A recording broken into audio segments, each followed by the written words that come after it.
System shown below, the number of poles on RHP, LHP and J omega axis are respectively. So in order to decide where are the pole locations, we have to write the RH criteria for the characteristic equation. Here C of S by R of S is nothing but a closed loop transfer function. So characteristic equation is S power 4, 4s cube, 8s square, 20s plus 15. So RH table is S power 4, S power 3, S square, S1, S0. This is 1, 8, 15. Here 4, 20, 0. That is 32 minus 20 divided by 4, 0, 0. This is 20.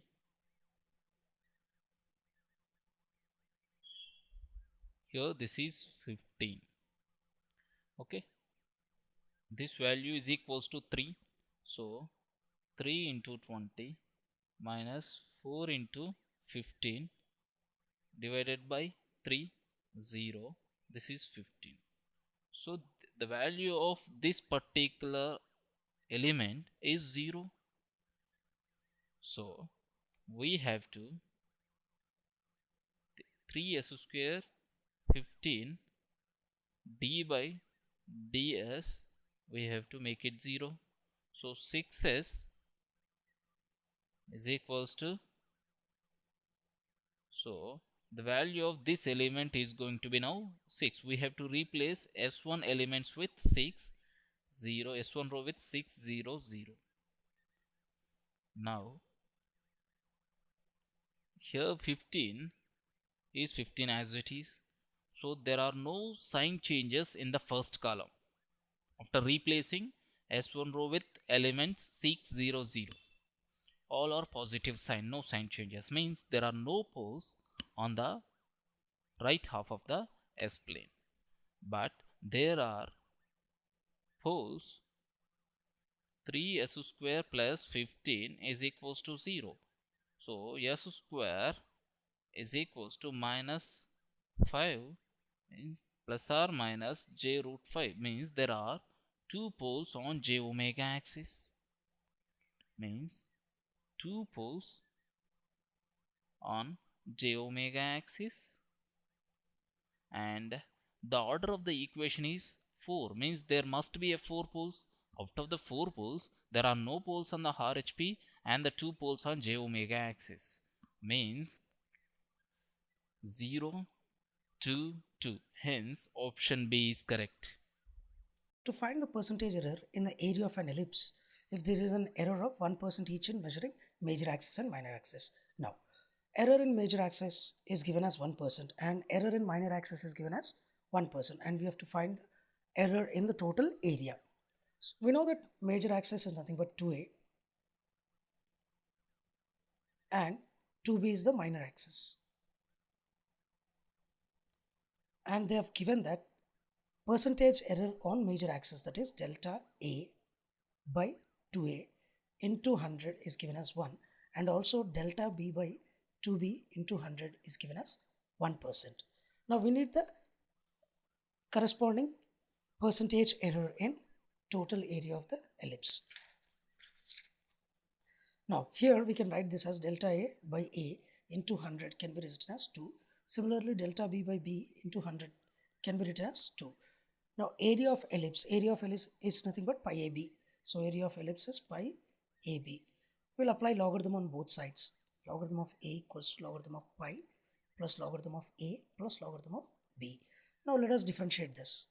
If I differentiate, it will be delta a by a, that is equals to 0 plus delta a by a plus delta b by b, and let us multiply 100 throughout the equation. The reason is we need to find percentage error. Delta a by a into 100 equals to delta a by a into 100 plus delta b by b into 100. Now this will be nothing but 2 plus 2, which is equals to 4.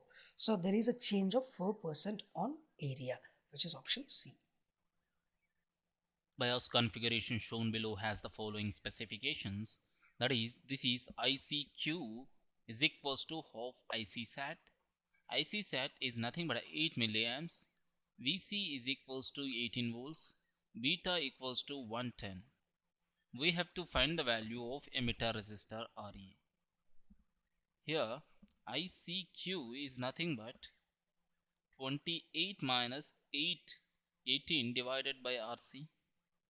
We know ICQ is nothing but half of IC-SAT, that is 4 milliamps. So RC we will get it as 10 by 4 kilo ohms, that is 2.5 kilo ohms.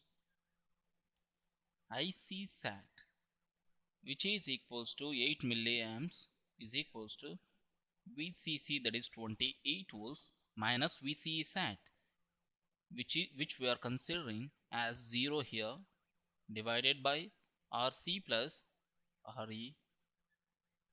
So RC plus RE, 28 divided by 8. Here RE is nothing but 28 by 8 kilo ohms minus 2.5 kilo ohms, which is nothing but 3.5k minus 2.5k, which is 1 kilo ohm. Hence option A is correct. Find the Nyquist sampling rate for the signal. X of t is nothing but sinc of 200t multiply with sinc square 1000t.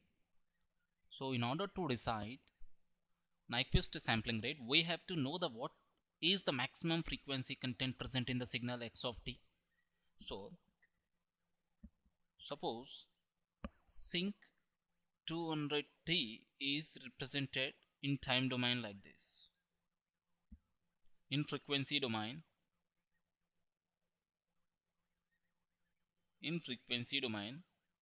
the band of frequencies are 100 Hz to minus 100 Hz.